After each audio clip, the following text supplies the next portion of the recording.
Class 8th। सो आज हमारे पास एक बहुत ज़्यादा इम्पॉर्टेंट चैप्टर है, chapter number 9, percentage and its application.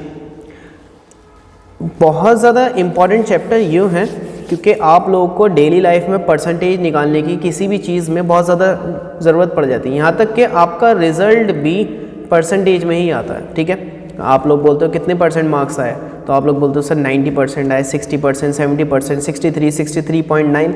ये जो परसेंटेज है, ये परसेंटेज कैसे निकलती हैं ये हम लोगों को सीखना है। और कोई अगर डिफरेंट टाइप से आप लोगों के पास आ जाए, जैसे सपोज़ करिए किसी बंदे की सैलरी 50,000 है और अगले मंथ में उसकी सैलरी 10% इंक्रीज़ हुई, तो उसकी न्यू सैलरी कितनी हुई। तो इस टाइप से जो क्वेश्चंस आते हैं, तो इनको सॉर्ट आउट करने का एक्चुअली में ये जो परसेंटेज है ना, ये परसेंटेज और इसके एप्लीकेशन ये डेली लाइफ में बहुत ज़्यादा यूज़ होने वाला है, आप लोगों को बहुत ज़्यादा बेनिफिट होने वाला है। एक्चुअली में जो मेरा फेवरेट टाइप के चैप्टर्स हैं वो यही है, percentage and its application, compound interest वगैरह वगैरह, ये सब बहुत अच्छे चैप्टर्स हैं। ठीक है, क्योंकि बेसिकली इसमें स्टूडेंट को यूँ हार्ड लगता है क्योंकि इसमें नॉर्मली सभी को बहुत ज़्यादा फार्मूलाज लर्न करने पड़ते हैं। तो मैं मानता हूँ फार्मूलाज ना लर्न करके कॉन्सेप्ट को अगर आप लोग समझेंगे तो that is better for you. So हम लोगों के पास एक लास्ट चैप्टर था लीनियर इक्वेशंस, है ना, तो वो हम लोगों ने एनसीईआरटी से कवर अप कर लिया था। तो इस बार भी वो चैप्टर एनसीईआरटी से ही आएगा आप लोगों का। तो अब हम लोग बात करते हैं परसेंटेज के ऊपर। ठीक है, देखिए परसेंटेज का जो नॉर्मली जो मीनिंग होता है वो अपॉन में 100 होता है कि आप लोग किसी के भी अपॉन में 100 डालकर उसे डिवाइड कर देंगे तो परसेंटेज बड़ी नॉर्मली से उसकी निकल आएगी। ठीक है, डिफरेंट क्वेश्चंस में डिफरेंट वैल्यूज़ होती हैं यहाँ पर। ठीक है, तो यहाँ पर आप लोग के स्टार्टिंग में ही दो फार्मूलाज इस्तेमाल करे गए हैं, जैसे कि आप लोगों को पेज नंबर अपने मिल जाएंगे चैप्टर नंबर 9 के। जब आप स्टार्टिंग में जाएंगे तो पहले ही पेज पर आप लोगों को सबसे नीचे आप लोगों को फार्मूलाज मिलेंगे, परसेंटेज इंक्रीज एंड डिक्रीज। तो यहाँ पे परसेंटेज इंक्रीज का भी फार्मूला दे रखा है, परसेंटेज डिक्रीज का भी फार्मूला दे रखा है। तो मैं लिख तो नहीं रहा, फिलहाल मैं डायरेक्टली एक्सरसाइज 9.1 की तरफ आप लोगों का बढ़ता हूँ। ठीक है, तो यहाँ पर जो सबसे पहला क्वेश्चन जो मैंने एग्जाम्पल आप लोगों को अभी दिया था वो आप लोगों की बुक में से ही देख कर दिया था। तो यही था question, the monthly salary of Dinesh is 50,000 rupees. In next month his salary will be increased by 10%, find his new salary. देखिए इंक्रीज का मतलब होता है बढ़ना और डिक्रीज का मतलब होता है कम होना। ठीक है, कम हुआ जो भी है, मतलब फ़िलहाल में आप लोगों को इंक्रीज़ का मतलब बढ़ने से समझिए और डिक्रीज़ का मतलब कम होने से समझिए। जो मंथली सैलरी है वो दिनेश की 50,000 है। ठीक है, नेक्स्ट मंथ में his salary will be increase by 10%, उसकी जो सैलरी इंक्रीज़ होगी वो 10% इंक्रीज़ हो जाएगी। फाइंड हिज न्यू सैलरी, तो उसकी न्यू सैलरी हम लोगों को बतानी है। तो ओरिजिनल सैलरी क्या है, ओरिजिनल सैलरी उसकी है ₹50,000। ठीक है, 50,000 उसके रुपी सैलरी है। ठीक है, सो इंक्रीज कितनी इंक्रीज होगी, इंक्रीज परसेंटेज कितनी इंक्रीज होगी, 10%। ठीक है, सो न्यू सैलरी, उसकी न्यू सैलरी निकालने के लिए आप लोग क्या करेंगे, पहले तो आप लोग इसका 10% निकाल लीजिए। ठीक है, न्यू सैलरी का आप लोग क्या निकालेंगे, 10%। तो 50,000, ठीक है, या आप एक काम करते हैं, यहाँ पर हम लोग इसे लिख लेते हैं इस टाइप से, 10% ऑफ सैलरी प्लस सैलरी, जो उसकी सैलरी थी वो हम लोग इसमें एडिशन कर देंगे। तो इस तरीके से हम लोग का आंसर आ जाएगा। सो 10% का मतलब अपॉन में 100, ऑफ का मतलब मल्टीप्लाई, और सैलरी उसकी कितनी है, 50,000। ठीक है, इसमें इसकी सैलरी हम लोग एडिशन भी करेंगे। अब कुछ बच्चों को कन्फ्यूज़न हो रहा होगा, सर आप इतने ज़्यादा ऐसे कैसे कर सकते हैं। देखिए होएगा, देखिए समझिए बात को, 2 0 से 2 0 कैंसिल हो गए। यहाँ पर 500 की मल्टीप्लाई 10 से करेंगे तो कितना हो जाएगा, 5,000। ठीक है, 10% उसकी सैलरी का 5,000 है। अब आपको इसमें जो ओरिजिनल सैलरी उसकी मिल रही थी उसमें जो सैलरी इंक्रीज़ होगी वो तो जुड़ेगी ही, तो इसलिए यहाँ पर 50,000 का आप लोग एडिशन भी करेंगे। तो उसकी जो ओरिजिनल सैलरी आ जाएगी न्यू निकल कर, वो 55,000 रुपीज़ की हो जाएगी। तो यही आप लोगों का चाहे तो आंसर है, आप लोग चेक कर लीजिए। तो ये तरीका है आप लोगों को क्वेश्चंस को फाइंड आउट करने का, इसके आंसर। अब हम लोग क्वेश्चन नंबर 3 की तरफ बढ़ेंगे। एक क्वेश्चन मेरे लिए तो एक क्वेश्चन आप लोगों के लिए। क्वेश्चन नंबर 3 में क्या कहता है, the price of an article was 2000 1 month ago. एक आर्टिकल का, कोई भी एक आर्टिकल है, कोई भी चीज़ है, उसका जो प्राइस था 2000 रुपये था एक महीने पहले। Now the price of the article is 2500। अब उसका जो आर्टिकल का प्राइस है 2500 का है। Find the increase percentage in the price of the article. हमें इंक्रीज परसेंटेज निकालना है, तो एक्चुअली में हम लोग प्राइस निकाल लेते हैं, ठीक है। ओरिजिनल प्राइस उसका कितना था, 2000 रुपीज़ का, ठीक है। न्यू प्राइस इसका क्या हुआ, न्यू प्राइस हो गया उसका 2500 रुपीज़ का, ठीक है। ये न्यू प्राइस हो गया। अब इंक्रीज़ कितना हुआ, इंक्रीज़ वैल्यू निकाल लेते हैं। इंक्रीज़ कितना हुआ, आप लोगों को नॉर्मली पता है, कोई चीज़ अगर 2000 से 2500 की हो गई तो उसमें इंक्रीमेंट कितने रुपीज़ का हुआ, केवल 500 रुपये का उसके अंदर इंक्रीमेंट हो गया, ठीक है। सो हम लोगों से इंक्रीज़ परसेंटेज पूछ रहे हैं, इंक्रीज़ परसेंटेज। तो हम लोग क्या करेंगे, इंक्रीज़ वैल्यू अपॉन, आप लोगों ने देखिए जो आप लोगों की बुक में फॉर्मूला है जो स्टार्टिंग में, increase in value in original value, upon में क्या लिखेंगे आप लोग, ओरिजिनल वैल्यू,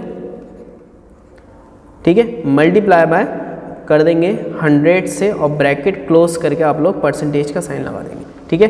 इंक्रीज वैल्यू कितनी इंक्रीज हुई, 500 रुपीज़। ओरिजिनल वैल्यू कितनी है उसकी, ओरिजिनल वैल्यू देखिए 2000 रुपये थी, वो बाद में बढ़ा था, 2500 रुपये का हुआ था। तो और इंक्रीज मतलब उसमें जो ओरिजिनल था वो 2000 रुपये का था। मल्टीप्लाई बाय आप लोग कर देंगे 100 से, तो 0 से 2 0 ख़त्म हो चुके हैं आप लोगों के। इस 0 से ये 0 भी ख़त्म हो गया आप लोगों का। 2 से 25 कितने टाइम्स कटेगा, 25 टाइम्स। परसेंटेज का निशान लगाना ना भूलें, यही आप लोगों का इंक्रीमेंट है, यानी कि इंक्रीज जो उसमें परसेंटेज हुआ, वो बोल रहा था कितना परसेंट इंक्रीज हो गया, तो भाई 25% इंक्रीज हो गया वो आप लोगों का, ठीक है। तो आई होप बात समझ में आती है सभी स्टूडेंट्स के। Now we are doing question number 5, so let's start.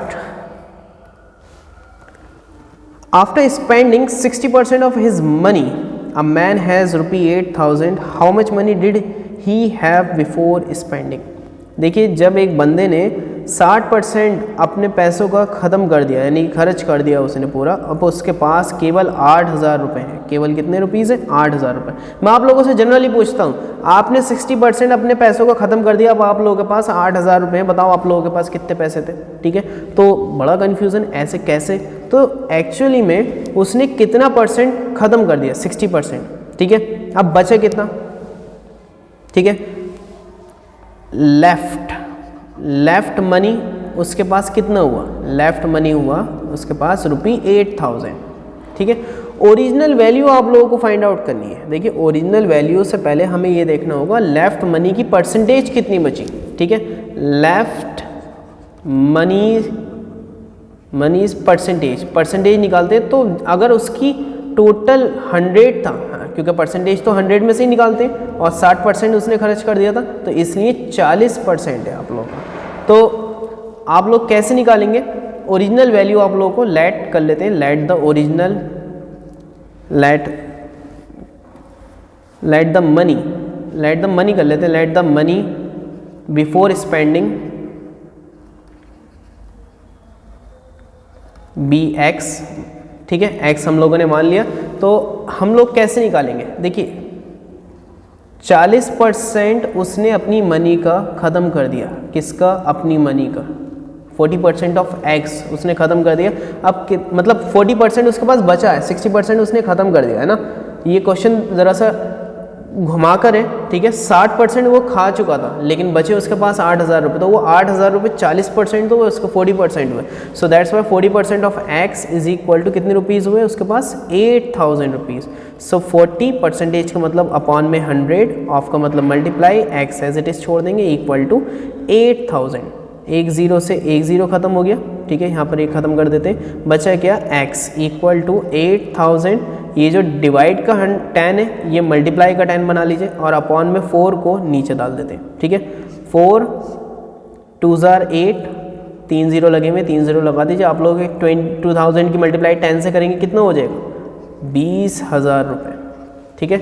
यह आप लोग का ओरिजिनल जो मनी था आप लोगों का स्पेंड करने से पहले जो उसके पास मनी था वो 20,000 रुपये था। तो 20,000 रुपये का अगर आप 60% निकालते हैं ना तो कितना आएगा, 14,000 निकल कर आएगा। और अगर 40% निकालेंगे तो आप लोगों का कितना आएगा, 8,000 आएगा। देखिए नॉर्मली 100 रुपये का 10% कितना होगा, 10 रुपये। 20,000 रुपये का 10% कितना होगा, 2,000 रुपये। ठीक है, अगर मैं इसका 40% निकालूंगा, 20,000 का 40% तो कितना आएगा, वैसे निकाल लीजिए 8,000 रुपीज़ का आएगा। अगर मैं इसका 60% निकालूंगा तो कितना आएगा, 14,000 रुपीज़। ठीक है, आप लोग कर सकते हैं, इसका कैलकुलेशन कर लीजिए, यही आंसर निकल कर आएंगे आप लोगों के। ठीक है, अब आगे बढ़ते हैं हम लोग। सॉरी 12, यहाँ पे 12,000 रुपीज़ आएगा यार, मैं भी कंफ्यूज हो रहा हूँ थोड़ा बहुत। चलिए आगे बढ़ते हैं, क्वेश्चन नंबर 7 की तरफ बढ़ते हैं, है ना। So what is question number 7? The price of a motorcycle was 60,000 last year. यार कौन सी बाइक है जिसकी कीमत 60,000 रुपये? शायद स्प्लेंडर होगी, पता नहीं कौन सी होनी चाहिए। The price of the motorcycle was 60,000 rupees last year. जो मोटरसाइकिल की प्राइस थी लास्ट ईयर वो 60,000 थी। ठीक है, it is increased by 12% this year due to increase in the price of raw material. Raw material के प्राइस में इंक्रीमेंट होने की वजह से जो उसके प्राइस में इंक्रीमेंट हुआ वो 12% का हो गया। ठीक है, find the new price of the motorcycle. अब मैं आप लोगों से ये कहना चाहता हूँ, बेटे आप लोगों के पास कोई, मान लो आपको बाइक लेने जाने है, ठीक है, वो आप लोगों से बोलता है भाई पिछले साल आते हैं तो ये आप लोगों को 60,000 रुपये की मिलती, ठीक है, इस साल आप आ गए हो तो 12% और बढ़ा दो। अब हम कन्फ्यूज़न है क्योंकि हम तो पढ़े लिखे हैं नहीं, हम कैसे पता लगाएंगे, हमें पढ़ा लिखना बनना होगा, हमें ये इस टाइप के क्वेश्चन सीखने होंगे। ठीक है, तो हमने हिसाब लगाया 12% कितना होगा 60,000 का, तो हम हिसाब लगाएंगे तो लगभग वो 7,200 रुपीज़ के करीब बैठेगा। अब हमने कैसे हिसाब लगा लिया, तो हिसाब लगाया ऐसे। ठीक है, सॉल्यूशन करते हैं। ठीक है, ओरिजिनल प्राइस क्या था उसका, पहले ओरिजिनल प्राइस देखो, आप लोगों को ज़्यादा लैंग्वेज नहीं लिखवा रहा हूँ मैं, ठीक है, नॉर्मली आप लोगों को यही वर्क करा रहा हूँ बस। 60,000 ओरिजिनल प्राइस था। इंक्रीज परसेंटेज उसमें कितना हुआ, इंक्रीज परसेंटेज उसमें 12% हुआ। ठीक है, तो इंक्रीज वैल्यू निकाल लेते हैं, इंक्रीज वैल्यू, तो 12% ऑफ 60,000 का ही तो 12% बढ़ा होगा। सो 12% का मतलब अपॉन में 100, ऑफ का मतलब मल्टीप्लाई 60,000, 1 2 0 से 2 0 ख़त्म कर दीजिए। अब 12 6 कितने होते हैं 72, 2 0 के 2 0 लगा दीजिए। देखिए ये 7200 रुपये, मैंने अभी बताया ना 7,200 रुपीज़ उसमें बढ़े, यानी कि 60,000 का 12% 7,200 होगा। ठीक है, तो न्यू प्राइस कितना हुआ, न्यू प्राइस अगर आप लोग फाइंड करेंगे तो कैसे निकल कर आएगा, new price original price, original value, ठीक है, प्लस इंक्रीज वैल्यू, जैसा भी हमने पहले सबसे पहले क्वेश्चन में करा था, शायद नहीं, हम लोगों ने तीसरे क्वेश्चन में किया था शायद, ये पहले में नहीं, पहले क्वेश्चन में किया था शायद इसी तरीके से। तो ओरिजिनल वैल्यू कितनी थी, ओरिजिनल वैल्यू थी 60,000 रुपीज़ की। अब इंक्रीज वैल्यू कितनी हुई 7,200 रुपीज़ की। नाउ आप लोगों को जो वो बाइक मिलेगी, बाइक कितने रुपए की मिलेगी, 60,000 रुपीज़ में आप लोग 7,200 रुपीज़ ऐड कर दीजिए, 00276। सो यानी कि आप लोगों को 67200 रुपीज़ की वो बाइक मिलेगी। ठीक है, समझ में आ गई, मोटरसाइकिल जो भी है वो। तो इस तरीके से आप लोग ये क्वेश्चन होते हैं जिसमें अगर आप लोगों को किसी भी क्वेश्चन में कोई प्रॉब्लम हो सो नॉर्मली डिस्कस कीजिए मुझसे, कोई भी दिक्कत वाली बात नहीं है। ठीक है, सो नेक्स्ट वीडियो में हम लोग नेक्स्ट एक्सरसाइज का डिस्कशन करेंगे। उसके पहले आप लोग प्रॉफिट एंड लॉस के बारे में थोड़ा बहुत समझिए, और अगले पेज पर आप लोगों को कुछ इंपॉर्टेंट फार्मूलाज भी हैं उसके ऊपर भी थोड़ा सा ध्यान दीजिए। और हाँ, जिस बच्चे ने अभी लाइक नहीं करा है वीडियो को लाइक कर दीजिए, और जिसने चैनल को सब्सक्राइब नहीं करा चैनल को भी सब्सक्राइब करिए। ठीक है, थैंक यू एवरीवन।